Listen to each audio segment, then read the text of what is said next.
ndabasuje mwese abibera kuri Ivan Official, abantu tubana umunsi kundi gatanu kuri Ivan Official. Ndabasuhuje weho warangije kwiyandikisha ugakora subscribe, uri umuntu w'ingenzi kandi reka nongere mvuge ngo uri umuntu w'agaciro. Wowe utarakora subscribe, ihute ukore subscribe kugira ngo ujye ubona ibiganiro ducisha ku muyoboro wacu wa YouTube. Nta handi wabonera amakuru meza cyane agezweho atari kuri Ivan Official. Reka uyu munsi tugaruke ku kibazo gikomeye kiri kubera muri Goma. Muri Goma nta handi ni muri Repubulika Iharanira Demokarasi ya Kongo. Imirwano reka mbabwire ngo irakomeje hagati y'ingabo za leta n'inyeshyamba za M23. Ibi byose bikaba biteje impungenge ku mutekano w'abaturage n'akarere muri rusange. Muri Goma imirwano irakomeje, aho ngaho muri Masisi, hafi y'umujyi wa Goma ibintu ntabwo bimeze neza. Ibisasu bikomeye biravugwa mu mujyi wa Sake, uri mu metero 30 aha uba uvuye i Goma. Abaturage ibihumbi barimo guhunga, bamwe berekeza mu Rwanda, abandi berekeza muri Uganda. Pole sana, imirwano ni myinshi cyane, bisasu birimo kuvuga ahantu bita i Goma.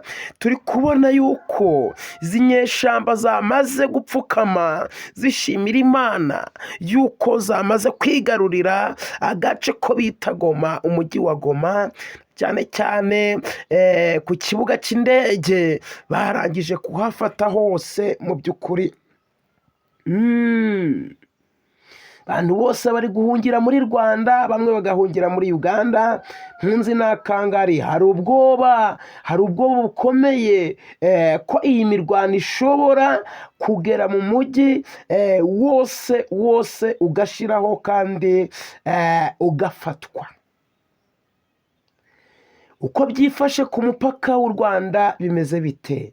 Ibikorwa by'ubucuruzi ku mupaka wa Goma Rubavu byatangiye guhungabana rwose kubera impunzi nyinshi zirimo kwambuka zishaka umutekano, ndetse no mu bamwe basirikare, mu ngabo z'igihugu, ingabo z'igihugu imagine nazo zahunze, zavuze ati kabuno mpamaguru ntabwo tubishoboye. Aho zagiye kubona zikabona imirwano ikomeye, zikabona ibisasu bikomeye, zigahanika amaboko, zikavuga ziti aho gupfa umunsi twapfa ubundi, zigahanika amaboko, zikirukanka, zikirukira mpaka mu Rwanda muri Rubavu nyuma yo guhunga imirwano ikaze. Urumva birakomeye cyane. Rero reka nongere mbabwire amakuru agezweho, ibyemezo bifatwa na leta ya Kongo. Ese leta ya Kongo uyu munsi wa none ibyemezo bafashe ni ibyemezo ki muri izi mirwano? Perezida Felix Tshisekedi aratangaza ko bagiye kongera ingufu nyinshi mu gisirikare kugira ngo bahangane n'imitwe yitwaje intwaro. Ndavuga imitwe ya M23. Yavuze ngo agiye ko arongera ingufu, arongera imbaraga. Yemwe se arongera imbaraga, nabo yongera imbaraga bahunze bigendeye, niko yabivuze.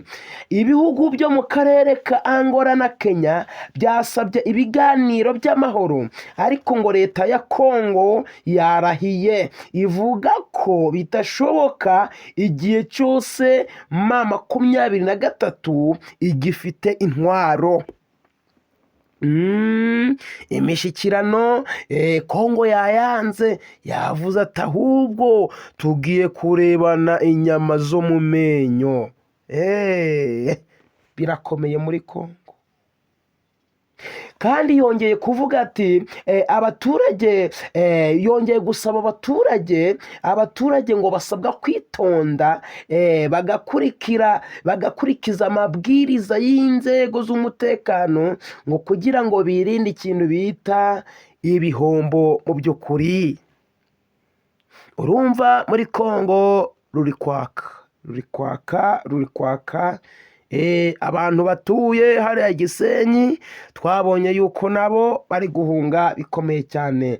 Abaturage ba Goma ngo bafite ubwoba ko iyi mirwano ishobora gufata umujyi wose, cyangwa se igafata ubuce bwose. Umwe muri bo yagize ati twaraye twumva ibisasu byinshi, ntitwasinziriye. Wasinzira wumva amasasu koko? Ati ntabwo twasinziriye, ariko turasaba leta kudufasha tugahungira ahantu hizewe hafite umutekano mu by'ukuri. Reka nongere mbabwire ngo muri Kongo ruri kwaka mpaka wavutse usanga rwaka, n'ubwo munsi reka nkubwire ngo ruracaka. Igihugu cya Kongo ngo ni icyo gusengera cyane burundu, rero cyo gusengera cyane. Izi mitwe za M23 tubona yuko zifite imbaraga ngo zidasanzwe, ni ugufata zirakubita zirashwanyaguza, zarangiza zigapfukama zigashimira Imana, ngati Imana ibi nibyo wari waradusezeranije, dore tubigezeho. Reka nongere mbabwire ngo igoma hahungabanye. Make sure subscribe to my channel. Subscribe. If you cannot subscribe, vuze n'icyongereza, nudakora subscribe ntabwo urajya urabona ibiganiro ducisha ku muyoboro wacu wa YouTube. Tubonane mu yindi video. Nashatse gukoresha ijwi muryumve neza mu by'ukuri. Tugiye kugaragara ubutaha. Bye bye.